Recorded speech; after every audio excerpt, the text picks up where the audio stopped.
მადლობა მეგობრებო, როგორ ხართ? მადლობა მათ, ვინც არხი გამოიწერა და აქტიურად უყურებს ვიდეოებს. დღეს კი დაგიბრუნდით ახალი გაკვეთილით. დღეს წარმოგიდგენთ გაკვეთილს ნომერი 12. დღევანდელ გაკვეთილში სურს გესაუბროთ A და D სიტყვების გამოყენების მაგალითებზე. ზუსტად არ ვიცი ამ სიტყვებს როგორ ეწოდება ერთად და ვინმე თუ იცით, გთხოვთ კომენტარებში დამიწეროთ მადლობელი დაგრჩებით. ამ სიტყვების გამოყენების პირველი მაგალითი გახლავთ ადგილი. როდესაც ვსაუბრობთ რაიმე ადგილზე ან მიმართულებაზე, ვიყენებთ ას. ხოლო როდესაც საიდანვე მოვდივართ ან წარმოშობით ვართ ამ ადგილიდან, ვიყენებთ ds. ამ შემთხვევაში ას მნიშვნელობა არის ში და ds მნიშვნელობა არის dan. აც და dც ყოველთვის სიტყვის წინ იწერება, იქნება ეს არსებითი სახელი თუ ზმნა.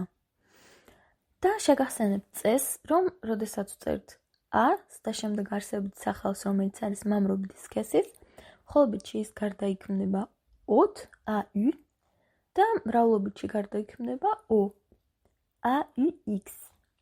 ხოლო რაც შეეხება ds, d, რომელსაც მოსდევს არსებითი სახელი მამრობითი სქესის, გახდება ძუ და ds, რომელსაც მოსდევს არსებითი სახელი მრავლობითში, გახდება des.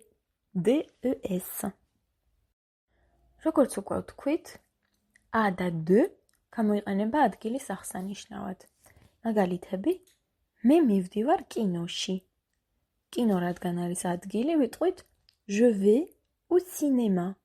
და რადგან კინო ანუ სინემა არის მამრობითი და იქნება le cinéma, ამიტომ A plus le cinéma გახდა au cinéma. Je vais au cinéma. და შემდეგი მაგალითი, მე ვარ საქართველოდან. Je viens de Géorgie. შემდეგი შემთხვევა, როდესაც ვიყენებთ ას ან ds, გახლავთ კუთვნილება. მაგალითად, ce livre est à toi. ეს წიგნი შენია. La voiture rouge est à moi. წითელი მანქანა ჩემია. რაც შეეხება ds, c'est l'anniversaire de Georges. დღეს გიორგის დაბადების დღეა. გიორგის დაბადების დღეა.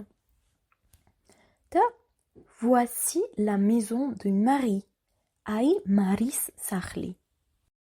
შემდეგი შემთხვევა, როდესაც გამოვიყენებთ ას ან ds, არის დროის აღნიშვნა. მაგალითად, notre vol est à 9h. ჩვენი ფრენა არის 9 საათზე. Le restaurant est ouvert de 11h à 23h. რესტორანი ღია 11-დან 23 საათამდე. შემდეგი მაგალითი გახლავთ ფასი. Cette chemise est à 20 euros. ეს პერანგი 20 евро ღირს 20 ევროდ იყიდება. და tu avais acheté un sac de 50 euros. 50 ევროიანი ჩანთა გიყიდია. 50 ევროიანი ჩანთა გაქვს ნაყიდი. A და D გამოიყენება მიზნობრიობისა და შიგთავსის აღსანიშნავად. მაგალითად, boîte aux lettres, წერილების ყუთი. D'avant, ღვინით ბარი. Un verre d'eau, ერთი ჭიქა წყალი. Une bouteille de vin, ერთი ბოთლი ღვინო. A და D გამოიყენება ასევე საკვებზე საუბრისას. მაგალითად, un café au lait, ძიანი ყავა.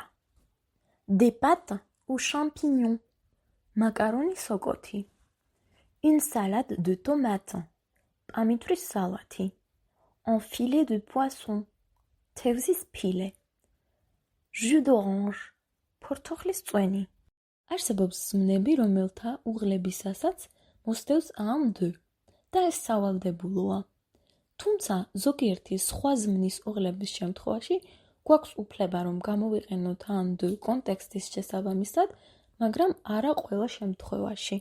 მაგალითად, ზმნა aller, რაც ნიშნავს წასვლას, ყოველთვის არ მოითხოვს ამ D-ს დაწერას. მაგალითად, je vais lui dire, მე მას ვეტყვი, ამ შემთხვევაში არ გვჭირდება. თუმცა, როდესაც გვინდა თქვათ სადმე წასვლა, კინოში, თეატრში, აუზზე თუ კონკრეტულ ქალაქის დასახელებისას, ბაზარში, მაღაზიაში და ასე შემდეგ, გვჭირდება ვთქვათ A. მიუთითოთ მიმართულება 10. Je vais à Madrid, მივდივარ მადრიდში. Mna être, რომელიც ნიშნავს ყოფნა, ყოველთვის არ სჭირდება მოსდევდეს რაიმე ნაწილაკი, თუმცა, როდესაც ვსაუბრობთ წარმომავლობაზე, უნდა გამოვიყენოთ de, მაგალითად, Je suis de Tbilisi, ვარ თბილისიდან. შეიძლება ასევე გამოვიყენებოდეს ვიღაცისთვის მიწერის დროს. Écrire à, მაგალითად, J'écris à mon ami, ვწერ ჩემს მეგობარს.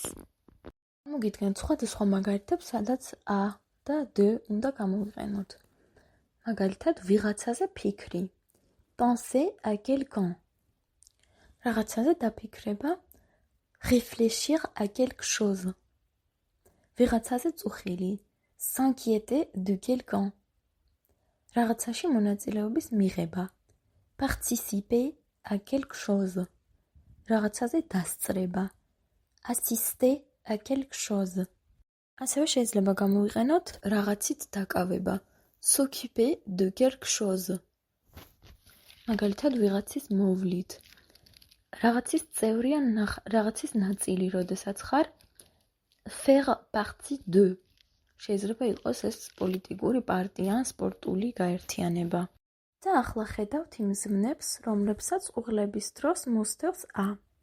შეგიძლიათ ვიდეო გააჩეროთ და ამოიწეროთ ისინი. ახლა კი ხედავთ იმ ზმნებს, რომლებსაც მოსდევს d. ეს ზმნებიც ამოიწერეთ და რასაც შეძლებთ მაქსიმალურად ისწავლეთ, ხოლო შემდეგ მაგალითებში უკვე უკეთ ნახავთ და უკვე ჩვევაში გაგიჯდებათ. დღეისათვის სულ ეს გახლდათ, რისი თქმაც და სწავლებაც თქვენთვის მსურდა. ვიდეო თუ მოგეწონათ, არ დაგავიწყდეთ მოიწონოთ. ასევე კომენტარებში დაწეროთ, რას ფიქრობთ, რამდენად დაგეხმარათ ეს ვიდეო და მომავალ შემოხვედრამდე